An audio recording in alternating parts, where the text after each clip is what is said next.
ಅಂಜನಾ ಶ್ರೀಯನ್ನು ಸ್ನಾನ ಮಾಡಿಸಿ ರೆಡಿ ಮಾಡಿ ಕೆಳಗೆ ಕರೆದುಕೊಂಡು ಬಂದಳು. ಅಷ್ಟರಲ್ಲಿ ಅಭಿಯು ಆಕಾಶ್ ರೂಮ್ನಲ್ಲಿ ರೆಡಿಯಾಗಿ ತಿಂಡಿ ತಿನ್ನಲು ಡೈನಿಂಗ್ ಟೇಬಲ್ ಹತ್ತಿರ ಬಂದನು. ಅವರು ಆಗಲೇ ಕೆಲಸಕ್ಕೆ ಹೋಗಿ ಆಗಿದೆ. ಶ್ರೀನಿಕಾ ಸೋಫಾ ಮೇಲೆ ಕೂತು ಮೊಬೈಲ್ನಲ್ಲಿ ರೀಲ್ಸ್ ನೋಡುತ್ತಿದ್ದಳು. ಅಭಿಗೆ ತಿಂಡಿಯನ್ನು ಬಡಿಸಲು ನಿಂತ ಅರ್ಪಿತಾ, ಅಭಿ, ಶ್ರೀ ಕೈ ಪಟ್ಟಿ ಬದಲಾಯಿಸ್ಬೇಕಣೋ, ಕ್ಯೂ ಆದರೆ ಕಷ್ಟ, ಇವತ್ತು ಆಸ್ಪತ್ರೆಗೆ ಕರ್ಕೊಂಡು ಹೋಗ್ತೀಯಾ ಎಂದರು. ಅವನಿಗೆ, ಹ್ಞೂ ದೊಡ್ಡಮ್ಮ, ಅಣ್ಣನಿಗೆ ಹೇಳಿದ್ದೆ, ಅವನು ಬದಲಾಯಿಸೋದು ಬೇಡ, ಸಾಕು ಪಟ್ಟಿ ತೆಗೆಯೋಣ ಅಂದಿದ್ದ, ಅದಕ್ಕೆ ಸುಮ್ಮನೆ ಆಗಿದ್ದೆ. ಇವತ್ತು ಪಟ್ಟಿ ಬಿಚ್ಚಿಸಲು ಆಸ್ಪತ್ರೆಗೆ ಕರೆದುಕೊಂಡು ಹೋಗ್ತೀನಿ, ಮಧ್ಯಾಹ್ನ ಬರ್ತೀನಿ ಬಿಡಿ, ಹೋಗೋಣ ಎಂದನು. ಸರಿ ಬಿಡು, ತಿಂಡಿ ತಿನ್ನು ಎಂದರು. ಅವನಿಗೆ ಬಡಿಸಿ ಶ್ರೀಗೂ ಕೊಡಿ ದೊಡ್ಡಮ್ಮ, ಅವಳಿಗೆ ಮಾತ್ರೆ ಕೊಡಬೇಕು, ತಡ ಆಗಲ್ವಾ ಎಂದನು. ಶ್ರೀ ತಿನ್ನದೆ ಮೊಬೈಲ್ ನೋಡುತ್ತಿದ್ದುದರಿಂದ ಅವಳಿಗೆ ಅಂಜನಾ ಬಂದು ತಿನ್ನಿಸ್ತಾಳೆ, ನೀನು ತಿನ್ನು, ಇವತ್ತು ಯಾಕೋ ಆರೋ ತುಂಬ ಹಠ ಮಾಡ್ತಿದ್ದ, ಅವನಿಗೆ ಸಮಾಧಾನ ಮಾಡೋಕ್ಕೆ ಹೋಗಿದ್ದಾಳೆ, ಅದಕ್ಕೆ ತಡ ಆಗಿರೋದು ಎಂದರು. ದಿನ ಅಂಜನಾ ಶ್ರೀಗೆ ತಿನ್ನಿಸುತ್ತಿದ್ದರಿಂದ, ಹೌದು ಪರವಾಗಿಲ್ಲ, ಅತ್ತಿಗೆ ಆರೋ ನೋಡ್ಕೊಳ್ಳೋಕ್ಕೆ ನೀವು ಸಹಾಯ ಮಾಡಿ, ನಾನು ಶ್ರೀಗೆ ತಿನ್ನಿಸಿ ನಾನು ತಿಂತೀನಿ, ಸುಮ್ಮನೆ ತಡ ಆದರೆ ಅವಳಿಗೆ ಸರಿ ಹೋಗೋಲ್ಲ ಎಂದವನು ತಟ್ಟೆ ಹಿಡಿದು ಸೋಫಾ ಮೇಲೆ ಕುಳಿತುಕೊಂಡನು. ಸರಿ ಹಾಗೇ ಮಾಡು ಎಂದವರು ಅಂಜನಾ ಬಳಿಗೆ ಹೋದರು. ಗಂಡ ಹೆಂಡತಿ ಆರಾಮವಾಗಿ ಸಮಯ ನೀಡಿ ಶ್ರೀ ತನ್ನ ಪಾಡಿಗೆ ತಾನು ಮೊಬೈಲ್ನಲ್ಲಿ ಮುಳುಗಿದ್ದಳು. ಹೇ ಭಜನೆ, ತಗೋ ಮೊದಲು ತಿನ್ನು, ಆಕ್ಸಿಡೆಂಟ್ ಆಗಿದೆ ಅಂತ ಸೋಮಾರಿ ಆಗಿದ್ಯಾ, ಎಡಗೈ ಚೆನ್ನಾಗಿದೆ ತಾನೆ, ಚಮಚದಲ್ಲಿ ತಿನ್ನೋಕೆ ಆಗೋಲ್ವಾ, ಡಬಲ್ ಡಿಗ್ರಿ ಆದರೂ ಇನ್ನೂ ಚಿಕ್ಕ ಮಗು ಥರ ಆಡ್ತೀಯ ಎಂದನು ರೇಗಿ. ಅವನಿಗೆ ಇನ್ನೊಬ್ಬರ ಮೇಲೆ ಅವಲಂಬಿತವಾದರೆ ಇಷ್ಟವಾಗೋದಿಲ್ಲ. ಅವನ ಮಾತಿಗೆ ಮುಖ ಊದಿಸಿಕೊಂಡು, ರೀ, ನಿಮಗೆ ಯಾರು ತಿನ್ನಿಸಿ ಅಂದಿದ್ದು, ಅಕ್ಕ ಆಮೇಲೆ ಬಂದು ನನಗೆ ತಿನ್ನಿಸ್ತಿದ್ರು, ನೀವಾಗೆ ತಾನೇ ತಿನ್ನಿಸ್ತೀನಿ ಅಂತ ಅತ್ತೆ ಹತ್ತಿರ ಬಿಲ್ಡಪ್ ಕೊಟ್ಟು ಈಗ ನನಗೆ ಬೈತೀರಾ, ನನಗೆ ಇಷ್ಟೊಂದು ಹೇಟಾಗಿದೆ, ನಿಮ್ಮ ಕಣ್ಣಿಗೆ ಏನು ಬಂದಿರೋದು ಕಾಣಿಸ್ತಿಲ್ವಾ ನೋಡಿ ಎಂದಳು ಕೈ ಹಣೆ ತೋರಿಸಿ. ಅವನು ಅವಳ ಮೇಲೆ ರೇಗಿ, ಲೇ, ನಾ ಹೇಳಿದ್ದು ಎಡಗೈಯಲ್ಲಿ ಮೊಬೈಲ್ ಉಪಯೋಗಿಸೋಕ್ಕೆ ಆಗುತ್ತೆ, ತಿನ್ನೋಕೆ ಆಗೋಲ್ವಾ ಅಂತ, ನನಗೆ ತಿರುಗಿಸಿ ಬೈತೀಯೇನೆ ಇಷ್ಟು ದಿನ, ನೀನು ಸೇವೆ ಮಾಡಿದ್ನಲ್ಲ ಅದಕ್ಕೆ ಕೊಂಬು ಬಂದಿದೆ, ಅದನ್ನೇ ಹೇಗೆ ಮುರಿಬೇಕು ಅಂತ ನನಗೂ ಗೊತ್ತಿದೆ, ಮುಚ್ಕೊಂಡು ತಿನ್ನು ಎಂದನು ಅವಳ ಬಾಯಿಗೆ ಅಣ್ಣ ತುರುಕಿ.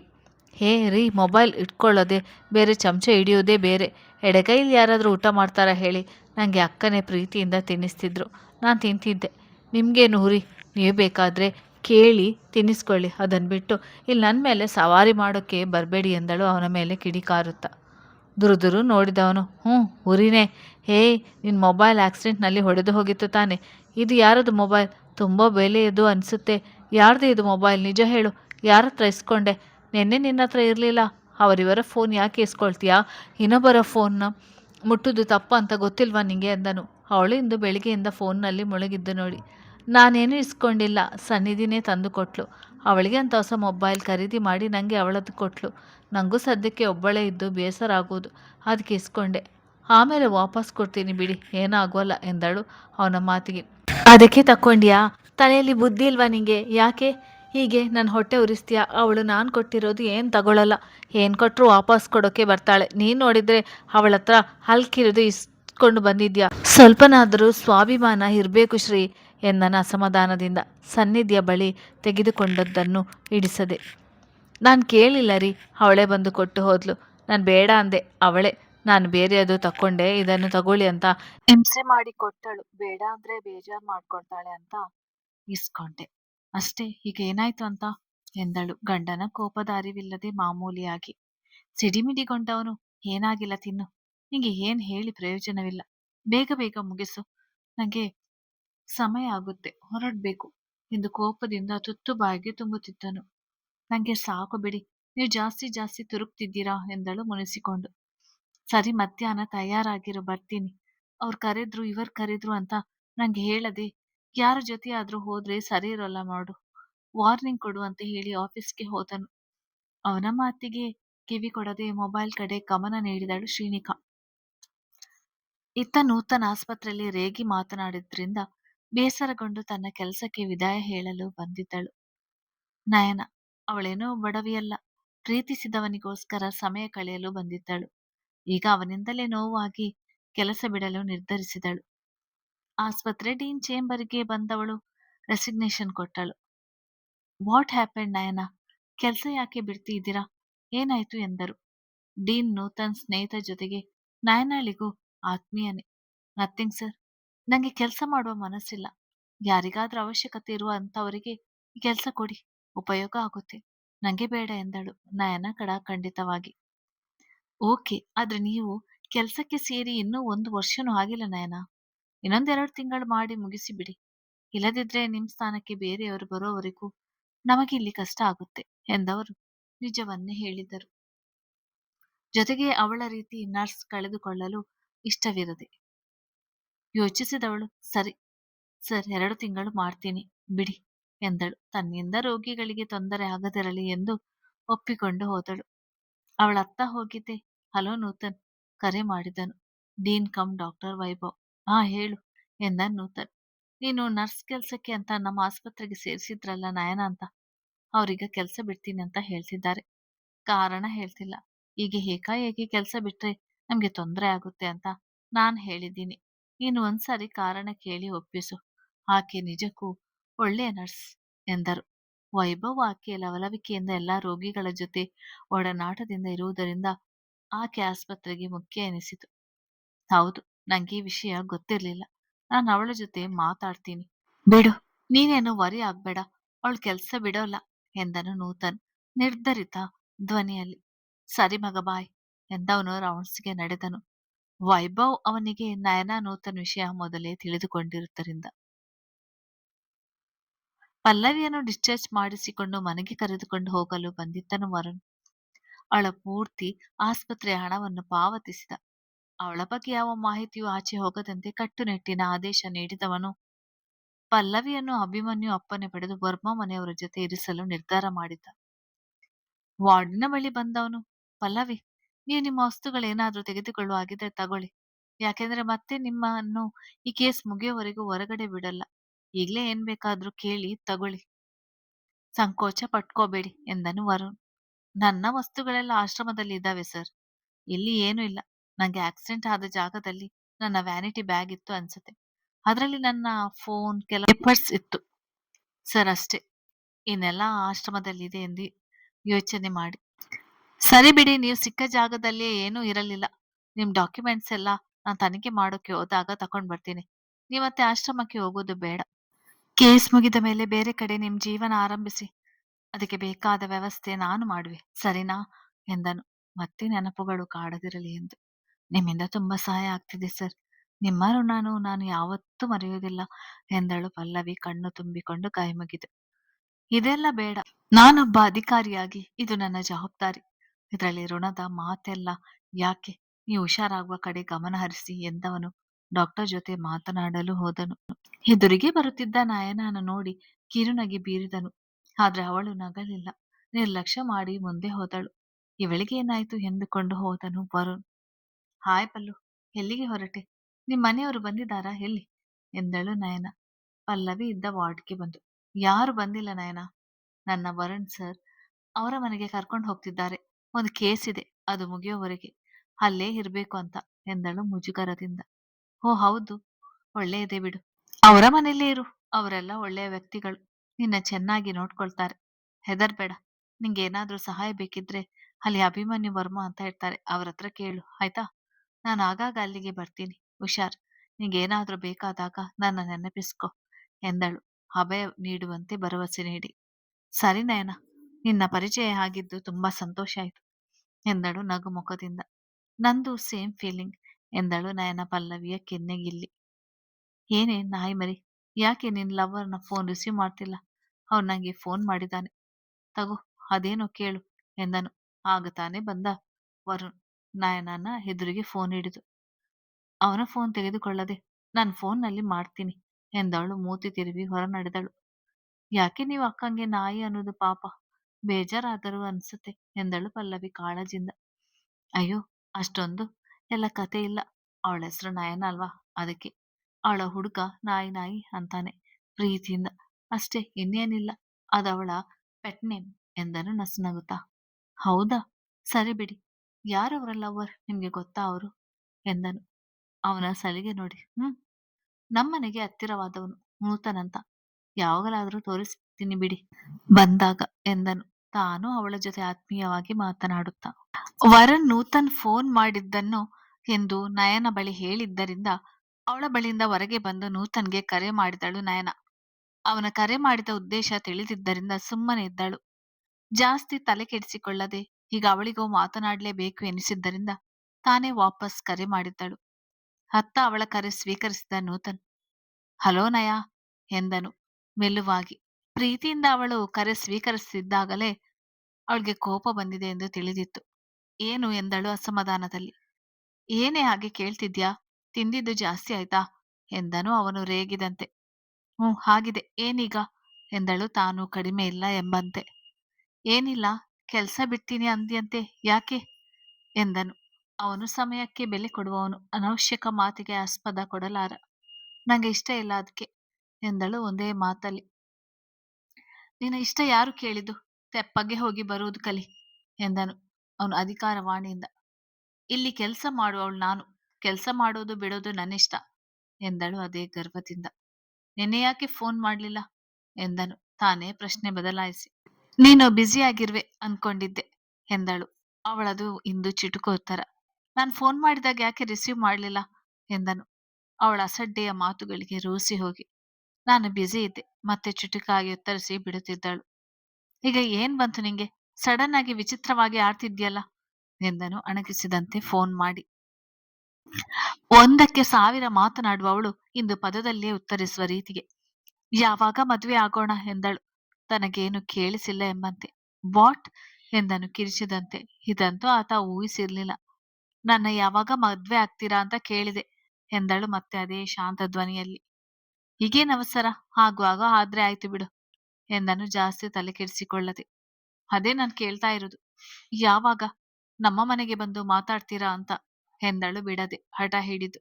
ಇನ್ನೂ 2 ವರ್ಷ ಆಗೋಲ್ಲ ಅಂತ ಹೇಳಿದೀನಿ ತಾನೆ, ಮತ್ತೇನು ನಿಂದು? ಹೀಗಂತೂ ಅವನ ತಾಳ್ಮೆ ಕಡಿಮೆಯಾಗುತ್ತಾ ಬಂದಿತ್ತು. ನಂಗೇನು ಇಲ್ಲ, ಮನೆಯಲ್ಲಿ ದಿನ ಮದ್ವೆ ಆಗುವ ಅಂತ ಕೇಳ್ತಿದ್ದಾರೆ. ದಿನಗಳು ನೂಕಿ ನಂಗೂ ಸಾಕಾಗಿ ಹೋಗಿದೆ. ನೀವಂತೂ ತಲೆಗೆ ಹಾಕುತ್ತಿಲ್ಲ. ನಂಗೂ ನಿಮ್ಗೆ ದಿನ ಹೇಳಿ ಹೇಳಿ ಸಾಕಾಗಿದೆ ಎಂದಳು. ದಿನ ರಾತ್ರಿ ಹೆತ್ತವರಿಗೆ ಮದ್ವೆ ಮಾಡುವ ಯೋಚನೆ ಜಾಸ್ತಿ ಆಗಿದೆ. ಅದಕ್ಕೆ ಏನ್ ಮಾಡ್ಬೇಕು ಮೇಡಮ್? ನೀನ್ ಪದೇ ಪದೇ ಈ ವಿಚಾರ ಹೇಳಿ ತಲೆ ತಿಂತೀಯಾ ಅಂತಾನೆ. ನನಗೆ ಫೋನ್ ಮಾಡೋಲ್ಲ.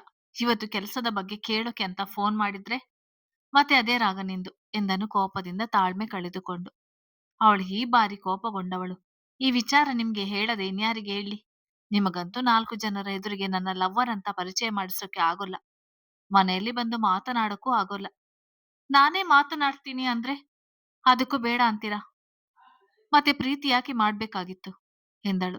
ಮನೆಯಲ್ಲಿ ಪ್ರೀತಿಯ ವಿಷಯ ಹೇಳಲಾಗದೆ ಎಲ್ಲಾ ಕೋಪ ಅವನ ಮೇಲೆ ತೋರಿಸಿದ್ದಳು. ನಂಗೆ ಕೆಲಸ ಇದೆ, ಆಮೇಲೆ ಮಾತಾಡ್ತೀನಿ ಎಂದನು ಇನ್ನೂ ಮುಂದೆ ಮಾತನಾಡಲು ಇಷ್ಟವಿಲ್ಲ ಎಂಬಂತೆ. ಉರಿದು ಹೋದವಳು. ಸರಿ, ನಿಮ್ ಕೆಲ್ಸಕ್ಕೆ ನಾನು ಡಿಸ್ಟರ್ಬ್ ಮಾಡೋಲ್ಲ. 2 ವರ್ಷ ಬಿಟ್ಟು ನಿಮ್ಗೆ ಇಷ್ಟ ಬಂದವರ ಮದ್ವೆ ಆಗಿ, ಇಲ್ಲ ಹಾಗೆ ಇರಿ, ನಿಮ್ಮಿಷ್ಟ, ಬಾಯ್ ಎಂದು ಕರೆ ತುಂಡರಿಸಿದಳು ಅವನ ಮಾತಿಗೆ ಆಸ್ಪದ ಕೊಡದೆ.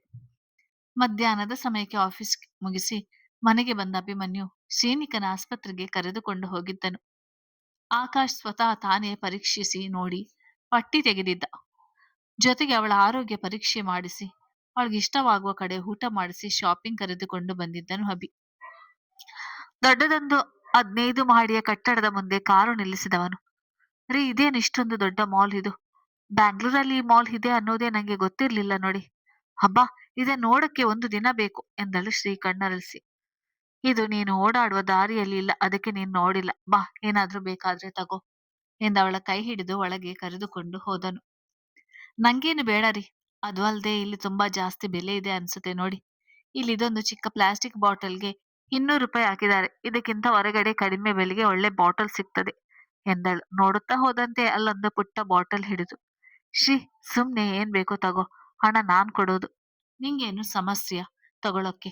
ಯಾವ ತರ ವಾಟರ್ ಬಾಟಲ್ ಬೇಕೋ ತಗೋ ಗದರಿದನು ಸುತ್ತಲೂ ಜನ ಇರೋದ್ ನೋಡಿ. ಈಗ ಬೇಡ ಬಿಡಿ, ಆಮೇಲೆ ತಕೊಂಡ್ರಾಯ್ತು. ನೀವ್ ಯಾಕೆ ಬಂದಿದ್ದು? ಏನಾದ್ರೂ ತಗೋತೀರಾ ಎಂದಳು ದುಬಾರಿ ಬೆಲೆ ನೋಡಿ ಏನು ಮುಟ್ಟದೆ. ಬಾ, ನಿಂಗೆ ಮೊಬೈಲ್ ಫೋನ್ ತೆಗೆದುಕೊಡ್ತೀನಿ. ನಂಗೆ ಈ ಓಡಾಟದಲ್ಲಿ ನಿನ್ನತ್ರ ಮೊಬೈಲ್ ಇಲ್ಲ ಅನ್ನೋದು ಮರೆತು ಹೋಗಿತ್ತು ಎಂದವನು ಮೊಬೈಲ್ಗಳು ಇರುವ ಕಡೆ ಕರೆತಂದನು. ಅಲ್ಲಿಯ ಬ್ರ್ಯಾಂಡ್ ಮೊಬೈಲ್ ನೋಡಿ ಹಿಂಜರಿದವಳು. ಅಯ್ಯೋ, ನಂಗೇನು ಮೊಬೈಲ್ ಬೇಡ, ಸನ್ನಿಧಿ ಕೊಟ್ಟಿರೋದೇ ಇದೆಯಲ್ಲ, ಅದೇ ಸಾಕು, ಬನ್ನಿ ಹೋಗೋಣ ಎಂದಳು ಅವನ ಕೈ ಜಗಿದು. ಇನ್ನೊಬ್ಬರ ವಸ್ತು ಬಳಸುವುದು ನಂಗೆ ಇಷ್ಟ ಆಗೋಲ್ಲ ಶ್ರೀ ಎಂದನು ಅಸಮಾಧಾನದಲ್ಲಿ. ಎಕ್ಸ್‌ಕ್ಯೂಸ್ ಮಿ, ಇತ್ತೀಚೆಗೆ ಲಾಂಚ್ ಆಗಿರುವ ಐಫೋನ್ 13 ಮೊಬೈಲ್ ಕೊಡಿ ಎಂದನು ಅಲ್ಲಿದ್ದ ಅಂಗಡಿಯವನ ಬಳಿ. ತಗೊಳ್ಳಿ ಸರ್ ಎಂದವನು ಅದೇ ಮಾದರಿಯಲ್ಲಿ 3 ಬಣ್ಣಗಳ ಮೊಬೈಲ್ ಕೊಟ್ಟನು. ಓಕೆ, ಇದರಲ್ಲಿ ಬಿಳಿ ಬಣ್ಣದ ಮಾಡೆಲ್ ಕೊಡಿ ಎಂದವನು. ಶ್ರೀ, ನಿಂಗೆ ಇದು ಓಕೆನಾ, ಇಲ್ಲ ಬೇರೆ ನೋಡ್ತೀಯಾ ಎಂದನು ಅವಳಿಗೆ ತೋರಿಸಿ. ಅದು ರೀ, ಇದಕ್ಕೆ ಜಾಸ್ತಿ ಹಣ ಕೊಡ್ಬೇಕು, ಯಾವ್ದಾದ್ರೂ ಕಡಿಮೆ ಇದ್ದದ್ದು ನೋಡಿ ಎಂದಳು. ಅವನ ಕಿವಿಯಲ್ಲಿ ಐಫೋನ್ ಬಗ್ಗೆ ಅಲ್ಪ ಸ್ವಲ್ಪ ತಿಳಿದುಕೊಂಡಿದ್ದಳು. ಅವಳ ಮಾತಿಗೆ ಗುರಾಯಿಸಿ, ಇದನ್ನೇ ಪ್ಯಾಕ್ ಮಾಡಿ ಎಂದನು ಸೇಲ್ಸ್ ಹುಡುಗನಿಗೆ. ಇನ್ನೊಂದು ಕಡೆ ಬಂದವನು ಸೇಲ್ಸ್ ಗರ್ಲ್ ಕರೆದು, ಕಾಲೇಜ್ ಬ್ಯಾಗ್ ಜೊತೆಗೆ ಕೆಲವೊಂದು ಸ್ಟೇಷನರೀಸ್ ಕೊಡಿ, ಈ ಪೇಪರ್ನಲ್ಲಿ ಇದೆ, ಎಲ್ಲ ಪ್ಯಾಕ್ ಮಾಡಿ ಎಂದವನು ಒಂದು ಸ್ಲಿಪ್ ಕೊಟ್ಟನು.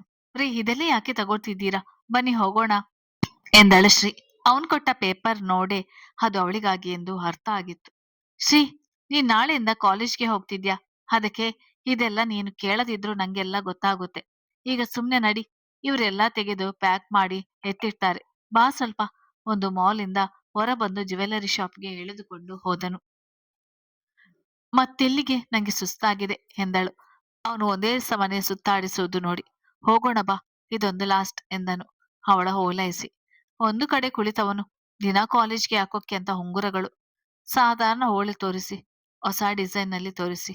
ಶ್ರೀ, ಏನ್ ಮಾಡ್ತಿದ್ಯಾ, ಬಾ ಬೇಗ ಸೆಲೆಕ್ಟ್ ಮಾಡು, ಹೋಗೋಣ ಎಂದನು. ಸುತ್ತಲೇ ಇರುವ ಒಡವೆಗಳ ವಿನ್ಯಾಸ ನೋಡುತ್ತಾ ಮೈ ಮರೆತವಳಿಗೆ, ಅಭಿ, ನಿಮ್ಗೇನು ದುಡ್ಡು ಹೆಚ್ಚಾಗಿದೆಯಾ, ಆಗಲಿಂದ ನಾನು ಹೇಳುತ್ತಿದ್ರು ಕೇಳದೆ, ಅದಕ್ಕೆ ಇದಕ್ಕೆ ಅಂತ ಅನಾವಶ್ಯಕವಾಗಿ ಹಣ ಖರ್ಚು ಮಾಡ್ತೀರಾ, ನಂಗೇನು ಬೇಡ, ಸುಮ್ನೆ ಬನ್ನಿ ಮನೆಗೆ ಹೋಗೋಣ ಎಂದಳು. ಇಷ್ಟೊಂದು ಹಣ ಮನುಷ್ಯ ಖರ್ಚು ಮಾಡುವನಾ ಎಂದು ಶಾಕ್ ಆಗಿ. ಇದು ನಿಂಗೆ ಬೇಡವಾಗಿರ್ಬಹುದು, ಆದ್ರೆ ನಮ್ಗೆ ಬೇಕು, ನಂಗೆ ಬೇಕು. ನೀನೇ ಯೋಚನೆ ಮಾಡು, ವರ್ಮಾ ಮನೆಯ ಸೊಸೆ ಹೀಗೆ ತಿರುಗಿದ್ರೆ ನೋಡೋರು ಏನು ಅಂತಾರೆ ಅಂತ. ನೀನು ಹೋದಕ್ಕೆ ಹೋಗೋದು ವರ್ಮಾ ಸಂಸ್ಥೆಗೆ, ಜೊತೆಗೆ ನೀನು ಮುಂದೆ ಅದೇ ಸಂಸ್ಥೆಯ ಚುಕ್ಕಾಣಿ ಹಿಡಿಯಬೇಕು, ನೆನಪಿರ್ಲಿ. ಇದೆಲ್ಲ ನಿಂಗೆ ಅವಮಾನ ಮಾಡೋಕೆ ಹೇಳ್ತಿಲ್ಲ, ಇರೋ ವಿಷಯ ಹೇಳ್ದೆ. ನಾನಂತೂ ನಿನ್ನ ಸಂಪೂರ್ಣ ಹೆಂಡತಿ ಅಂತ ಒಪ್ಪಿದೀನಿ, ನೀನೇ ನನ್ನ ಗಂಡ ಅಂತ ಒಪ್ಪಿಲ್ಲ ಅನ್ಸುತ್ತೆ ಎಂದವನು. ಮದ್ವೆ ಆಗಿ ಬಂದ್ಮೇಲೆ ನಿಮ್ಮನೆಯಿಂದ ನೋಡ್ಬೇಕು, ಯಾರು ಬಂದಿಲ್ಲ. ಮದ್ವೆ ಸಮಯದಲ್ಲಿ ಯಾವ ಒಡವೆನೂ ನಿನ್ನ ಮೈ ಮೇಲೆ ಇರ್ಲಿಲ್ಲ. ನೀನು ಮದ್ವೆಗೆ ಹಾಕಿದ್ದ ಒಡವೆ ಎಲ್ಲ ಸಂಜನದು ಅಂತ ಅವಳು ಇಸ್ಕೊಂಡ್ಲು. ಕಿವಿಯಲ್ಲಿ ಚಿಕ್ಕ ಓಲೆ ಬಿಟ್ರೆ ಏನೂ ಇರ್ಲಿಲ್ಲ. ನಮ್ಮನೆಗೆ ಬಂದಾಗ ದೊಡ್ಡಮ್ಮ ಒಂದು ಮಾಂಗಲ್ಯ ಸರದ ಜೊತೆ ಸಣ್ಣ ಚೈನು ತೆಗೆದುಕೊಟ್ಟರಷ್ಟೇ. ಸನ್ನಿಧಿ ನಿಶ್ಚಿತಾರ್ಥದಲ್ಲಿ ನನ್ನ ಹತ್ರ ಕೂಡ ಕೇಳಲಿಲ್ಲ. ಹೋಗಲಿ ಅಂತ ನಿನ್ನ ಅಕ್ಕನು ನಿನಗೊಂದು ಒಡವೆ ಕೊಡ್ಲಿಲ್ಲ, ಹಾಗೆ ಓಡಾಡ್ತಿದ್ದೆ. ನಿನ್ ಕಾಲೇಜ್ ಬ್ಯಾಗ್ ಹರಿದಿದೆ, ಆದ್ರೂ ನಂಗೆ ಹೇಳಿಲ್ಲ. ನಿನ್ನ ಸ್ಕಾಲರ್‌ಶಿಪ್ ದುಡ್ಡಲ್ಲಿ ಇಷ್ಟು ದಿನ ಹೇಗೋ ನಿಭಾಯಿಸಿದ್ದೆ ತಾನೆ, ಅದಕ್ಕೆ ಈಗ ನೀನು ನನ್ನ ಹೆಂಡತಿ, ನಿಂಗೆ ಇದೆಲ್ಲ ಕೊಡಿಸಬೇಕಾಗಿರೋದು ನನ್ನ ಕರ್ತವ್ಯ. ನಿಂಗೇನು ಬೇಕು ನಿಸ್ಸಂಕೋಚವಾಗಿ ತಗೋ, ಮುಜುಗರ ಬೇಡ. ನಾನ್ ನಿನ್ನ ಗಂಡ ತಾನೆ, ನನ್ನತ್ರ ಕೇಳದೆ ಇನ್ಯಾರತ್ರ ಕೇಳ್ತೀಯ ಹೇಳು ಎಂದನು ಅವಳ ಕಣ್ಣಲ್ಲಿ ಕಣ್ಣಿಟ್ಟು ಗಂಭೀರವಾಗಿ ಅರ್ಥ ಮಾಡಿಸಿ ಹೇಳುತ್ತಾ. ಅವನ ಮಾತಿಗೆ ಅವಳ ಕಣ್ಣು ಸಂತೋಷದ ಜೊತೆ ವಿಷಾದದಿಂದ ತುಂಬಿದವು. ರೇ, ಇಷ್ಟೊಂದು ಬೇಡ, ಒಂದು ಜೊತೆ ತಗೋತೀನಿ ಸಾಕು ಎಂದಳು. ಈಗಾಗ್ಲೇ ತನಗಾಗಿ ಇಷ್ಟೆಲ್ಲ ಖರ್ಚು ಮಾಡಿರುವ ಎಂದು ನೆನೆದು ರೇಗಿದವನು, ನಿಂಗೆ ಸಾಕಾದ್ರೆ ಎತ್ತಿಡು, ಮುಂದೆ ನಮ್ಮ ಮಕ್ಕಳಿಗಾಗಿ ಬೇಕಾಗುತ್ತದೆ, ಈಗ ಸುಮ್ನೆ ತಗೋ ಅಷ್ಟೆ. ನಾನೇ ಕೊಡಿಸ್ತೀನಿ ಅಂದ್ರೆ ಜಂಬನಿಗೆ. ಮನೆಯಲ್ಲಿ ಮುಂದೆ ಸನ್ನಿಧಿ ಮದ್ವೆ ಇದೆ, ಅವಾಗ ಏನ್ ಹಾಕೋತ್ಯಾ, ನಿಮ್ಮ ಅಕ್ಕನ ಸಮೇತ ಎಲ್ಲಾ ಮಿಂಚ್ತಿದ್ರೆ ನೀನೀಗೆ ತಿರುಗ್ತೀಯಾ ಎಂದನು ಅವಳ ಮೇಲೆ ಕೋಪದಿಂದ. ಅವನ ಮಾತಿನಲ್ಲಿ ಸತ್ಯವಿದೆ ಎಂದುಕೊಂಡವಳು, ಸರಿ ಬಿಡಿ ತಗೋತೀನಿ, ನಿಮ್ ದುಡ್ಡು ನಂಗೇನು ಎಂದ ಅವಳ ಮನಸ್ಸಲ್ಲಿ ಏನೋ ಯೋಚಿಸಿ ತೆಗೆದುಕೊಳ್ಳುವ ನಿರ್ಧಾರ ಮಾಡಿದಳು. 4 ಜೊತೆ ಓಲೆ, ಬೆರಳಿಗೆ 3 ಬೇರೆ ಬೇರೆ ವಿನ್ಯಾಸದ ಉಂಗುರಗಳಿಗೆ, ಕೈಗೆ ಬ್ರೇಸ್ಲೈಟ್ ಮತ್ತು ಚಿನ್ನದ 4 ಹೊಸ ಮಾದರಿಯ ಬಳೆ ಕೊಡಿಸಿದನು. ಆಯ್ತು, ಹೊರಡೋಣ, ಇನ್ನು ಉಳಿದದ್ದು ಸನ್ನಿಧಿ ಮದುವೆಗೆ ಕೊಡಿಸುವೆ ಬಾ ಎಂದವನು ಹಣ ಕೊಟ್ಟು ಮತ್ತೆ ಶಾಪಿಂಗ್ ಮಾಲ್ ಕಡೆ ಬಂದನು. ಪ್ಯಾಕ್ ಆಗಿದ್ದ ವಸ್ತುಗಳನ್ನು ಕಾರ್ನಲ್ಲಿರಿಸಿ ಹಣ ಕೊಟ್ಟು ಕಾರ್ನ ಬಳಿ ಬಂದವನು, ಸನ್ನಿಧಿ ಕೊಟ್ಟ ಮೊಬೈಲ್ ಅವಳಿಗೆ ವಾಪಸ್ ಕೊಡು, ಇನ್ನು ನನ್ನ ಕೇಳದೆ ಯಾರ ಹತ್ರನೂ ಏನು ತಗೋಬೇಡ, ಸರಿನಾ? ನಿಂಗೆ ನನ್ನ ಒಂದು ಡೆಬಿಟ್ ಕಾರ್ಡ್ ಕೊಡ್ತೀನಿ, ಅದ್ರಲ್ಲಿ ನಿಂಗೆ ಏನ್ ಬೇಕೋ ತಗೋ, ಸರಿನಾ ಎಂದನು. ಹ್ಞೂ ಸರಿರಿ, ಅದು ಸಂಧ್ಯಾ ಹತ್ರ ಪರೀಕ್ಷೆ ಫೀಸ್ಗೆ ಅಂತ 3,000 ತಕೊಂಡಿದ್ದೆ ಎಂದಳು ನಿಧಾನವಾಗಿ, ಕೇಳಲೋ ಬೇಡವೋ ಎಂಬಂತೆ. ನಾಳೆ ಕೊಟ್ಬಿಡು ಎಂದವನು ಮನೆ ಕಡೆ ಕಾರ್ ತಿರುಗಿಸಿದನು ಅಭಿಮನ್ಯು. ಇತ್ತ ಕಡೆ ಸಂಜೆ ಸಮಯಕ್ಕೆ ಪೊಲೀಸ್ ವಾಹನದಲ್ಲಿ ವರ್ಮಾ ಮನೆಯ ಬಳಿ ಬಂದನು ವರುಣ್. ಅವನಾಗಲೇ ಪಲ್ಲವಿಯ ಬಗ್ಗೆ ಅಭಿಮನ್ಯು ಆಕಾಶ್ ಬಳಿ ಮಾತಾಡಿ ಒಪ್ಪಿಗೆ ಪಡೆದಿದ್ದನು. ತನ್ನ ಮನೆಗೆ ಕರೆದುಕೊಂಡು ಹೋಗಲು ತಾಯಿ ಭಯ ಅದರಿಂದ ಇಲ್ಲಿಗೆ ಕರೆತಂದಿದ್ದನು. ಕಾರ್ ಬಂದ ಸದ್ದಿಗೆ ಹೊರಬಂದವರು, "ಬಾರೋ ಹಳಿಮಯ್ಯ, ಎಷ್ಟು ದಿನ ಆಯ್ತು ನಿನ್ನ ನೋಡಿ. ಈಗ ಬರ್ತಿದ್ಯಾ? ಈಗಂತೂ ನಿಂಗೆ ನಮ್ಮ ನೆನಪೇ ಇಲ್ಲ ಬಿಡು. ದೊಡ್ಡವನಾಗಿದ್ಯಾ" ಎಂದರು ಅರ್ಪಿತಾ ಅಳಿಯನ ಕಾಡಿಸಲು. "ಅಯ್ಯೋ ಅತ್ತೆ, ಕೈ ತುಂಬಾ ಕೆಲಸ, ಏನ್ ಮಾಡೋದು. ನಂಗೆ ನಿಮ್ ತರ ಸ್ವೀಟ್ ಅಮ್ಮ ಸಿಗ್ಲಿಲ್ಲ ನೋಡಿ. ಅದಕ್ಕೆ ಮೊದಲು ಈ ಅತ್ತೆ ನೋಡಕ್ಕೆ ಬಂದಿದ್ದು" ಎಂದನು ಅವರ ಕೆನ್ನೆ ಹಿಂಡುತ್ತಾ. "ಈ ಬೆಣ್ಣೆ ಹಚ್ಚಕ್ಕೆ ಏನು ಕಡಿಮೆ ಇಲ್ಲ ನೀನು. ಅದೇನೋ ಕೇಸ್ ಅಂತಿದ್ಯಲ್ಲ, ಮುಗಿತಾ ಕೇಸ್? ಈಗ ಬರ್ತಿದ್ಯಾ" ಎಂದರು ಅವನ ಬಳಸಿ. "ಈಗ ಉದ್ಘಾಟನೆ ನೆರವೇರಿಸಿ ಆಗಿದೆ. ಇನ್ನೇನು ಅಂತ್ಯಕ್ರಿಯೆ ಮಾಡೋದಷ್ಟೇ ಇರುವುದು. ಅದು ಸದ್ಯದಲ್ಲೇ ಆಗುತ್ತೆ. ನಿಮ್ ಮುಂದೆನೆ" ಎಂದನು ನಗುತ್ತಾ. "ಸರಿ ಸರಿ, ಒಳಗೆ ಬಾ ಮೊದಲು" ಎಂದರು ಅವನ ಕೈ ಹಿಡಿದು. "ಹಿರಿಯತ್ತೆ, ಇನ್ನೊಬ್ಬರು ಅತಿಥಿ ಇದ್ದಾರೆ ನನ್ ಜೊತೆಗೆ. ನೀವು ಒಪ್ಪಿಗೆ ಕೊಟ್ರೆ ಒಳಗೆ ಅವರನ್ನು ಕರೆದುಕೊಂಡು ಬರ್ತೀನಿ" ಎಂದನು. "ಯಾರು ಅದು?" ಎಂದರು ಗೊಂದಲದಲ್ಲಿ. ಅವನ ಜೊತೆ ಯಾರೂ ಇರ್ಲಿಲ್ಲ. "ಪಲ್ಲವಿ" ಎಂದನು ಕಾರ್ ಕಡೆ ತಿರುಗಿ. ಅದರಿಂದ ಹೇಳಿದ ಹುಡುಗಿಯ ತೋರಿಸಿ. "ಇವರು ನನ್ನ ಪ್ರೀತಿಯ ಅತ್ತೆ ಅರ್ಪಿತಾ ಅಂತ. ಅತ್ತೆ, ಇವಳು ಪಲ್ಲವಿ ಅಂತ. ಉಳಿದಿದ್ದೆಲ್ಲ ಎಲ್ಲರೂ ಮುಂದೆ ಹೇಳ್ತೀನಿ. ಈಗ ಒಳಗೆ ಬರ್ಬೋದಾ" ಎಂದ ನಾಟಕೀಯವಾಗಿ. ಅವನ ಬಗ್ಗೆ ಗೊತ್ತಿದ್ದರಿಂದ ಅನುಮಾನ ಪಡದೆ "ಸರಿ ಬಾ" ಎಂದು ಹೊಳ ನಡೆದರು. "ಬನ್ನಿ ಪಲ್ಲವಿ" ಎಂದವನ ಹಿಂದೆ ಕೀಲಿ ಕೊಟ್ಟ ಗೊಂಬೆಯಂತೆ ಹೋದಳು ಪಲ್ಲವಿ.